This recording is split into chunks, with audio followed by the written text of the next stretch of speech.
আজকে কিছু দেখে নিই ইংলিশের চলতি কথায় হয়তো আমরা এগুলো খুব একটা ইউজ করি না, অ্যাডভান্স ইংলিশে ইউজ করা হয়ে থাকে। তো সেই সমস্ত একটু শক্তপোক্ত শব্দ আমরা সচরাচর খুব একটা ইউজ করি না বলে একটু হয়তো কঠিন লাগবে। চলো দেখি কি আছে।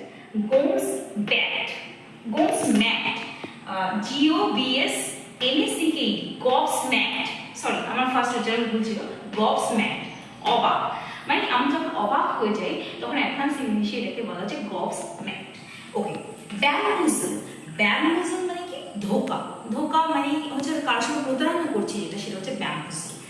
কারফাফল অর্থাৎ ঝামেলা, কারফাফল, KERFUFFLE। ফ্ল্যাবারগাস্টেড, ফ্ল্যাবারগাস্টেড হয়তো কোনো ইংলিশ রিজনে ইউজ করছি বা কিছু বলছি, কেউ হয়তো খুব বিস্মিত হয়ে গেছে, যেটা আমি সচরাচর ব্যবহার করি পাজল, সেখানে সেটা ইউজ না করে আমরা ইউজ করছি ফ্ল্যাবারগাস্টেড, FLABBERGASTED, ফ্ল্যাবারগাস্টেড।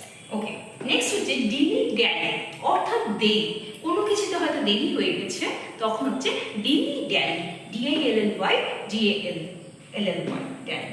পপি কক, বাজে কথা, বাজে কথা বা খারাপ কথা এটাকে বলি poppycock, CPOPPY, poppycock, COCK। Nincompoop, বোকা, বোকা যেটা হয়ে থাকে সেক্ষেত্রে আমরা বলি নিনকম্পুপ, NINCOMPOOP, নিনকম্পুপ, যে বোকা তাকে বলছে নিনকম্পুপ।